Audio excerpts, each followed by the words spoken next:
Okay, so the numbers are in, and now it is time to look at how did 2024 compare to 2025.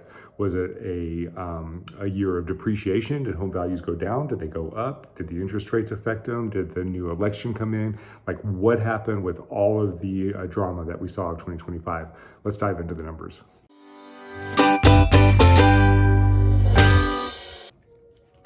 Okay, so this is the market report for 2025. We're going to look at what happened, and it wasn't an exciting year. You know, we had the change in the administration, we had interest rates up and down, we had a lot of news, a lot of different things that happened. So let's just see how it affected the market. And, you know, we saw a lot of projections about how the real estate market was going to crash. And so let's see what happens. Just dive into the numbers. All right, so here we are. We're on our first set of information, and you can see for 2025 we had, and this is for Fairfax County, Virginia, we had 12,010 transactions. So number of transactions was up by by 29. We had 1,981 transactions in 2024, 12,010 transactions in 2025.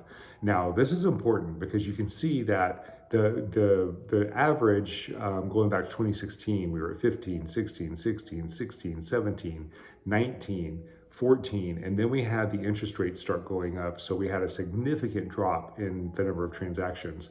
Nationwide, 2023 and 2024 were worse than 2008, 9, and 10 during the crash. We had the worst years with regards to numbers of transactions ever in real estate. And that was because there was no inventory because the interest rates went up. So nobody was willing to sell their house with a 3% interest rate to go into a 7 or 8% interest rate.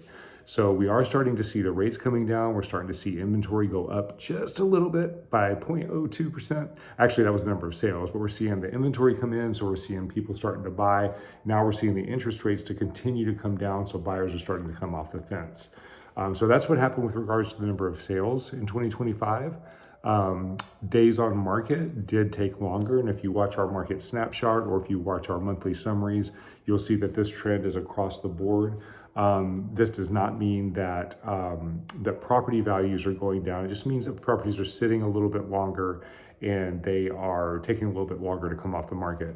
The reason for that is because we've seen inventory going up, so buyers have had choices. So buyers, they weren't so urgent and there wasn't as much multi-offer situation, so buyers had time to go look at a property, go home and think about it, maybe go back for a second look, maybe come in with an inspector or bring their family. They just had time.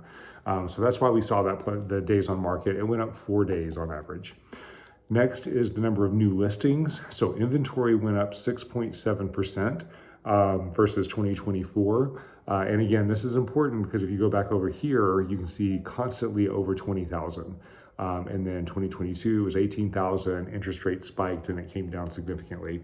So this is why the market has been slower with regards to transactions, because there hasn't been any inventory out there. But most importantly, what did the sales prices do? This is what everybody always wants to know.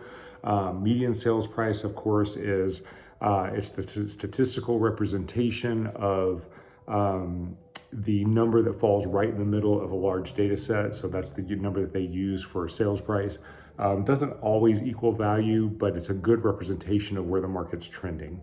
So especially when you have a large data set. So you can see that 2025, for the year, appreciation was 2.7%. So not like it was several years ago where we saw double-digit appreciation, but good, natural, healthy appreciation. We went from 730 in 2022 up to 750 in 2025. Or 2024, 730, 2025, 750. So overall, the market's healthy. The market has been calmer. We are seeing, this is shot in January, this video is being shot in January. We are seeing the market picking up quite a bit, but it was a healthy market in 2025. So what do the trends tell us? We had an election, and there's a lot of people that are still sitting on the fence waiting for prices to come down. They've been sitting on the fence since way back here. And the problem with doing that is when you're sitting on the fence, let's say you started sitting on the fence in 2020, okay? Property values were under 600,000. Now that same property is going to cost you almost $750,000. What, $750,000. So you've lost $150,000 in equity while you've been waiting. If that drop ever does come, is it going to be significant enough to get you back to that price point? I don't think we'll ever see prices of 2020 again. If we do, it's because of a significant crash, but we've got the metrics in place and the mechanics and the laws that have protected people with their equity in their properties. The lending has been very, very strict, and the people that are buying houses are very well qualified.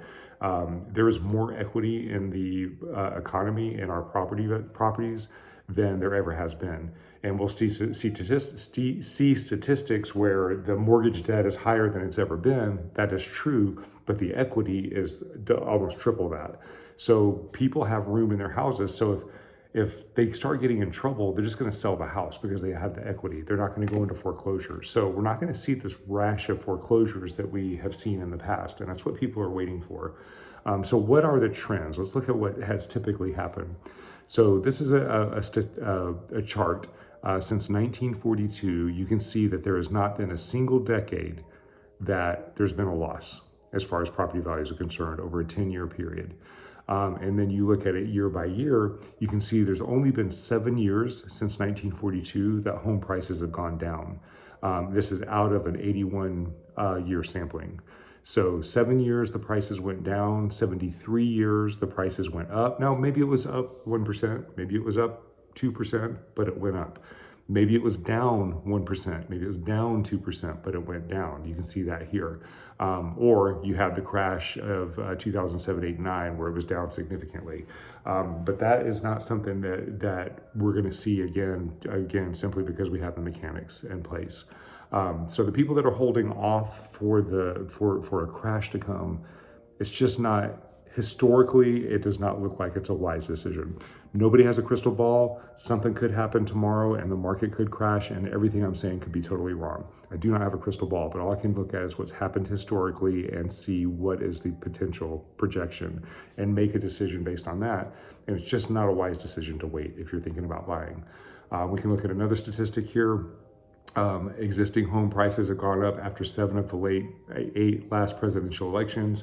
This is actually now 8 of the 9 last presidential elections. This was before Trump was elected this time around. The only time that prices went down, again, was the 2008 election, and that was when we had the housing crash that was caused by the lending policies. So there's nothing that's indicating that prices are going to be coming down. If you have any questions and you're a buyer and you're considering purchasing a home, please give us a call. We'd be happy to sit down with you and talk about your situation.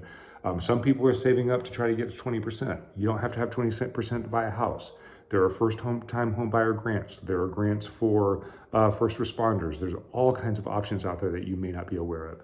So give us a call, 703-783-2143. We'd be happy to sit down with you and see what can be done with your current situation. All right. Everybody have a great rest of this weekend. It's a little bit rainy and snowy outside, so stay safe, warm, and dry, and we'll see you guys on the next market report.